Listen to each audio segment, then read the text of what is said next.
नमस्कार, मैं सनी तुशीर। देश की राजधानी दिल्ली में आज भी खिलाड़ियों को वो बुनियादी सुविधाएं नहीं मिल पाती है जो हर एक खिलाड़ी को मिलनी चाहिए, ताकि वो देश और प्रदेश में जाकर अपने पूरे अपने घर परिवार का, अपने गांव का नाम रोशन कर सके और विदेशों में जाकर अपने देश का नाम रोशन कर सके। लेकिन सरकारों का सिर्फ और सिर्फ बजट अगर होता है तो सिर्फ कागजों में ही होता है। खिलाड़ियों के नाम पर लाखों करोड़ों रुपए का बजट पास करवाया जाता है, उसके बाद वे नेता उन बजटों को डगार जाते हैं। आज हम पहुँचे हैं देश की राजधानी दिल्ली के एक छोटे से गांव जिसका नाम है सावदा, और उस सावदा गांव में एक ऐसा होनहार लड़का है जिसने 100 किलोमीटर की मैराथन दौड़ पूरी की है। उसने 100 किलोमीटर की, और वो भी 79 किलोमीटर की नॉन स्टॉप दौड़ जो है वो सावदा के अक्षय डबास ने पूरी करके दिखाई है।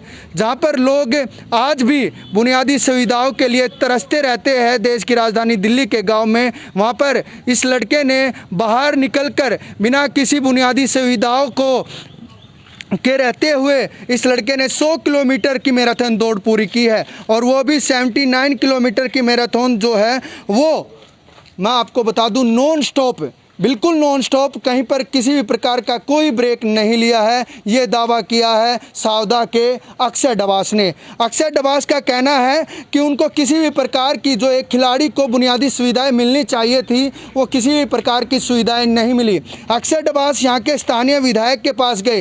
यहाँ के स्थानीय विधायक के पास जाने के बाद इनसे बोला गया कि कौन सा आपने बड़ा तीर मार लिया, कोई भी कर सकता है, क्या प्रूफ है आपके पास। हालांकि भैया के पास कोई प्रूफ तो था नहीं।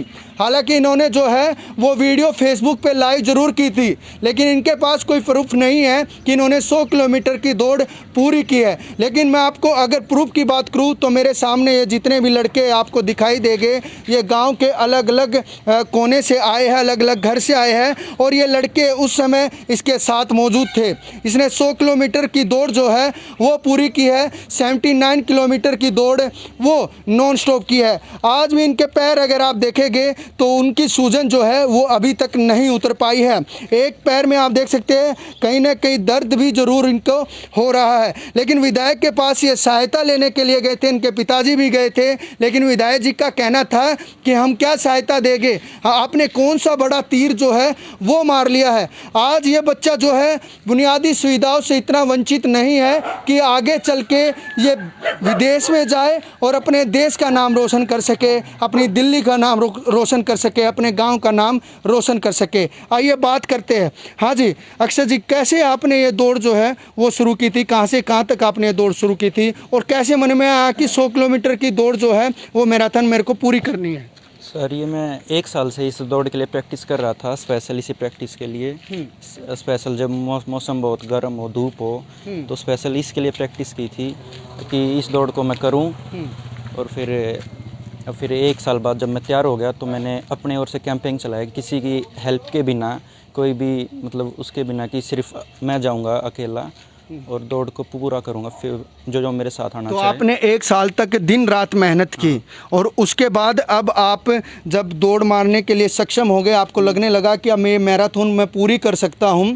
उसके बाद आप फिर दौड़ मारने के लिए निकल गए। आपने पहले सोशल मीडिया पर कैंपेनिंग छेड़ी जो है। हाँ सर। कैसे? और मैंने फेसबुक पे सर अपनी जो मेरी आईडी है उसमें मैंने 2-3 मंथ्स पहले ये अनाउंसमेंट कर दी थी कि उस डेट को मैं जाऊंगा। जो भी मेरे स्पोर्ट्समैन यार दोस्त भाई हैं वो आए, मेरा सपोर्ट करें और मेरे साथ चले। लेकिन आपको उससे पहले कहीं पे कोई ऐसी जो एक खिलाड़ी को बुनियादी सुविधाएं मिलनी चाहिए थी, वो सुविधाएं मिली आपको? प्रशासन की तरफ से वो सुविधा दी गई? नो सर, ऐसी कोई खास नहीं दी गई, कोई सुविधा नहीं दी गई। अभी आप बता रहे कि 100 मीटर की जो दौड़ लगाते हो उसमें क्या नेशनल की तरफ से खेलते हो या कैसे? सर मैं स्टेट की टीम में हूँ अभी स्टेट की टीम में हो? Yes sir. तो स्टेट की टीम के लिए आप छत्रसाल स्टेडियम जाते हो? हाँ सर, छत्रसाल स्टेडियम में अभी मैं करता हूँ प्रैक्टिस। अभी तो लॉकडाउन है तो इसलिए स्टेडियम ज़्यादा खुलता नहीं, पर जब खुलता है तो स्टेडियम में प्रैक्टिस रहती है। प्रैक्टिस करते हो। आपके पास आप गए थे विधायक जी के पास, उनसे भी सिर्फ आपने कोई, इस लड़के को कोई वो नहीं चाहिए था कि कोई बड़ा पुरस्कार मिले, सिर्फ इस लड़के को सम्मान चाहिए था। इनके पिताजी विधायक के पास गए तो विधायक का कहना था कि कौन सा बड़ा तीर मार लिया। तो उन विधायकों को मैं कहूँगा कि ये तीर नहीं मारा है, ये बहुत बड़ा तीर मारा है। 100 किलोमीटर आप चल के दिखाइए ना। इन्होंने तो फिर मैराथन की है, इन्होंने तो फिर भी दौड़ की है। 79 किलोमीटर तो इन्होंने नॉन स्टॉप की है, वो भी सिर्फ भागे हैं ये। आप तो पैदल भी नहीं चल सकते। और आज भी अगर हमारे देश में अगर इस तरीके के छुपे रुस्तम जो है वो छुपे हुए हैं, इस तरीके से होनहार खिलाड़ी छुपे हुए हैं, लेकिन उनको एक अच्छा प्लेटफॉर्म नहीं मिल पाता है। अगर उन बच्चों को, इन जैसे खिलाड़ियों को एक अच्छा प्लेटफॉर्म मिल जाए तो इस तरीके से वो देश विदेशों में अपने देश का नाम रोशन कर सकते हैं, अपने गांव का नाम रोशन कर सकते हैं, दिल्ली का नाम रोशन कर सकते हैं। लेकिन इन बच्चों को जो है वो एक अच्छा प्लेटफॉर्म नहीं मिल पाता है, और वो भी देश की राजधानी दिल्ली में रहते हुए। अगर इन बच्चों को देश की राजधानी दिल्ली में रहते हुए अच्छा प्लेटफॉर्म नहीं मिल पा रहा है तो बाकी राज्यों का क्या कहेंगे हम, ये आप खुद सोच सकते हैं। हमारे साथ इनके कोच भी है यहाँ पर मौजूद हैं, वो भी विधायक के पास गए थे। क्या बोला था विधायक ने? आप इनका किस लिए गए थे विधायक के पास, क्या सुविधा लेने के लिए गए थे? इनके साथ हम 3-4 बंदे गए थे गाँव के। तेज बोलिए। ये जो लड़के हैं, हाँ। इनके पेरेंट्स थे और मैं था। हाँ। ठीक है, तो हम गए थे। ये मुंडका है उनका ऑफिस, आप पार्टी के हैं वो, नाम नहीं पता मेरे को उनका शायद। ठीक है, बलराम जाखड़। हाँ, कोई बात नहीं। ठीक है, तो उन्होंने क्या किया कि पहले तो मिले ही नहीं। ठीक है, फिर दोबारा वो मिलने के बाद काफ़ी कोशिश करने के बाद मिले। तो मिलते वक्त वो फिर बोले कि यार कोई ऐसा कोई बड़ा काम नहीं किया इन्होंने, 70,000 बच्चे हैं मेरे उसमें, हम किस किस को पुरस्कार देंगे। मैं कहा पुरस्कार मत दीजिए, अनाउंसमेंट हम कर देंगे, सारा अरेंजमेंट हम कर देंगे, आपको सिर्फ आना है। हम कोई पैसा वगैरह कुछ नहीं चाहते, सिर्फ क्या है कि इस गाँव में थोड़ा गेम की कमी है, तो बच्चों को थोड़ा वो मिलेगा, ठीक है, प्रोत्साहन मिलेगा। लेकिन उन्होंने साफ मना कर दिया। ठीक है, बल्कि वो बोले कि हम आएंगे तो आपको इंतज़ाम करना पड़ेगा। ठीक है, एमएलए साहब को सम्मानित करने के लिए, बल्कि साफ मना कर दिया उन्होंने। बोले कोई तेरा लड़का जवाहरलाल नेहरू नहीं है, कोई बच्चों ने कोई बड़ा तीर नहीं मारा है, कोई भी कर सकता है ये तो। ठीक है, तो ये मिला, फिर उसके बाद जाने का कोई मतलब ही नहीं हुआ। बिल्कुल। गांव में कोई स्टेडियम है, कोई तैयारी करने के लिए आसपास के क्षेत्र में कोई अच्छा सा स्टेडियम बना रखा है? हाँ, वो सर इस गांव में तो नहीं है, हमारे गांव में। तो इससे अगले गांव में जाता हूँ मैं स्टेडियम में, उस गांव में प्रैक्टिस करता हूँ। इस गांव में कुछ ऐसा खेलने कूदने कोई खास है नहीं। तो खेलने कूदने का कुछ खास है नहीं। क्या लगता पूरे गांव में कुछ भी नहीं है खेलने का यहाँ पर? कोई नहीं सर। दिल्ली का ही गांव होगा ये? यस सर, दिल्ली का गांव है, साउदा गांव है। Yes sir. ये लड़का सिविल डिफेंस में है दिल्ली में। ठीक है, इसने इसके साथ 40 किलोमीटर लगाई थी। ठीक है, सिविल डिफेंस में। क्या इसने पूरी 100 किलोमीटर पूरी की थी? पूरे 100 मीटर पूरी की थी सर। 100 किलोमीटर पूरी की थी इन्होंने? Yes sir. उसके बाद भी आपको कोई भी इस तरीके की सुविधा नहीं मिली है। ये देखिए, ये भैया जो है वो 100 किलोमीटर रेस इन्होंने मैराथन जो है वो पूरी की। 79 किलोमीटर मैराथन जो है वो नॉन स्टॉप पूरी की थी। और अब इन बच्चों को जो है वो बुनियादी सुविधाएं, इन होनहार खिलाड़ियों को वो सुविधाएं नहीं मिल पाती है, ताकि ये विदेशों में जाकर भी भारत का परचम लहरा सके। देख सकते हैं कि नॉन स्टॉप जो है इन्होंने नॉन स्टॉप ये भागते रहे हैं। दिल्ली से इन्होंने मैराथन करनी शुरू की थी, हरियाणा की सीमाओं में जाकर इन्होंने ये मैराथन पूरी की है। 100 किलोमीटर लगातार भागते रहे हैं, जिसमें से 79 किलोमीटर नॉन स्टॉप, कहीं पर भी कोई भी ब्रेक नहीं लिया। उसके बाद बता रहे कि इनके पैर में जो है वो दर्द हो गया था। इसी पैर में दर्द हुआ था आपके? इनके पैर में जो है वो दर्द हो गया था। उसके बाद ये थोड़ी देर का रेस्ट जो इनको लेना पड़ा था 79 किलोमीटर के बाद। 79 पूरी करने के बाद आपने कितनी देर का रेस्ट लिया? सर ये लिया होगा मुश्किल से 20 मिनट का। 20 मिनट का लिया 79 नॉन स्टॉप करने के बाद। हाँ, और उसके बाद पूरी खत्म। उसके बाद फिर पूरी सीधा 100 Yes, किलोमीटर। बिल्कुल 100 किलोमीटर पूरी करने में सिर्फ इन्होंने थोड़ी देर का रेस्ट लिया, और वो भी रेस्ट नहीं बोलेंगे, वो भी इनके पैर में जो है, ये देखिए इनके पैर में जो है वो दर्द हो गया था। उसके बाद जो है 79 नॉन स्टॉप चलने के बाद, दौड़ने के बाद, ना कि चलने के बाद, दौड़ने के बाद जो है वो इन्होंने थोड़ा और रेस्ट लिया। रेस्ट भी इसलिए लिया क्योंकि इनके पैर में जो है वो पूरी तरीके से सूजन आ गई थी, दर्द होने लग गया था। लेकिन इस तरीके के होनहार खिलाड़ी अगर इसी तरह नीचे दब जाते हैं, इसी तरीके से उनको एक अच्छा प्लेटफॉर्म नहीं मिलता है, तो वो भविष्य जो है वो भारत का दफन जाता है। एक किस्म से वो दिल्ली का भविष्य दफन जाता है। और ये सिर्फ एक ही ऐसे खिलाड़ी नहीं है दिल्ली में, ऐसे ना जाने कितने खिलाड़ी हैं जो आज वे सुविधाएं मिलने के तौर पर वो वंचित रह जाते हैं और आगे नहीं बढ़ पाते हैं, आगे अपने गांव का, अपनी दिल्ली का, अपने देहात का और अपने देश का नाम रोशन नहीं कर पाते हैं। कहीं ना कहीं एक अच्छा प्लेटफॉर्म मिलना चाहिए। सरकारें लाखों करोड़ों रुपए का बजट पास करवाती है, लेकिन वो बजट क्या कागजों में होता है या नेताओं की जेब गर्म करने में? वो बजट आखिरकार इन खिलाड़ियों तक क्यों नहीं पहुंच पाता है? वो बजट पहुंचेगा तभी ये खिलाड़ी जो है वो आगे बढ़ेंगे।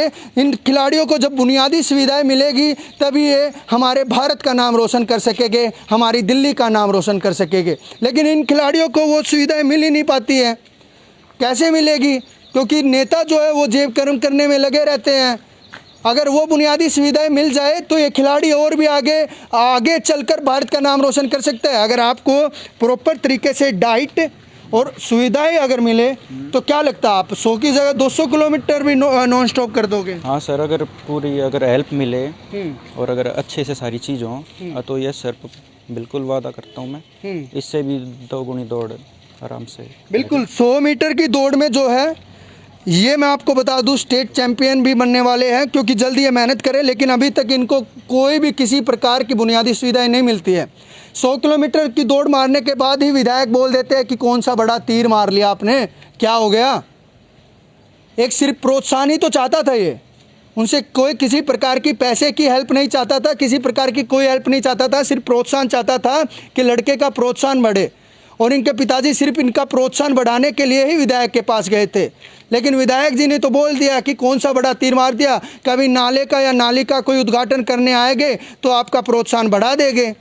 अब ये देखिए, इस तरीके से दिल्ली में जो है वो प्रोत्साहन मिलता है खिलाड़ियों को 100 किलोमीटर की मैराथन दौड़ पूरी करने के लिए, तब ऐसा प्रोत्साहन विधायकों की तरफ से मिलता है। तो फिर वो बजट जाता कहाँ है? हमारी ये मुहिम सिर्फ इसीलिए है कि जो वंचित खिलाड़ी है बुनियादी सुविधाओं के, जो आगे बढ़कर देश का नाम रोशन कर सकते हैं, उनको वो सुविधाएं मिलनी चाहिए। और वे सुविधाएं मिलेगी तभी हमारे देश का नाम रोशन हो पाएगा। और मैं आने वाले समय में भी यही कहना चाहता हूं कि कोई भी नेता हो, प्रशासन का व्यक्ति हो, उनको अब खिलाड़ियों की भावनाओं को समझना चाहिए और इनके हुनर को समझना चाहिए। अगर बच्चों में हुनर है तो उस हुनर को आगे बढ़ावा देना चाहिए। और दिल्ली में मैं सभी से यही रिक्वेस्ट करता हूं कि अगर आपके आसपास भी कोई ऐसा खिलाड़ी है जिसमें हुनर है तो उसको आगे बढ़ाइए। सरकार आगे बढ़ने का मौका दे ना दे, लेकिन खुद की मेहनत तो करनी पड़ेगी। हाँ जी भैया, आपको खुद की मेहनत तो करनी पड़ेगी, सरकार तो दे ना दे। हाँ सर, मैं तो अपनी ओर से पूरी मेहनत करता हूँ, पर अगर थोड़ा सा उनका भी हेल्प मिले तो बहुत अच्छा रहेगा। बिल्कुल मिलना भी चाहिए, क्योंकि बजट पास होता तो मिलना भी चाहिए। कहीं ना कहीं हमारी भी सरकार से यही अपील रहेगी कि दिल्ली में अक्षय जैसे क्या ना जाने कितने होनहार खिलाड़ी हैं और उन खिलाड़ियों को एक अच्छा प्लेटफॉर्म नहीं मिल पाता है। जैसे आज अक्षय को जो है वो अच्छा प्लेटफॉर्म नहीं मिल पा रहा है 100 किलोमीटर की मैराथन दौड़ पूरी करने के बाद भी। तो हमारी रिक्वेस्ट है सरकार से कि वो इन जैसे खिलाड़ियों को एक अच्छा प्लेटफॉर्म दे, ताकि वो जाकर विदेशों में भारत का नाम रोशन कर सके। देखते रहिए प्रदीप यादव के साथ मैं सनी तुसीर, दिल्ली समाचार।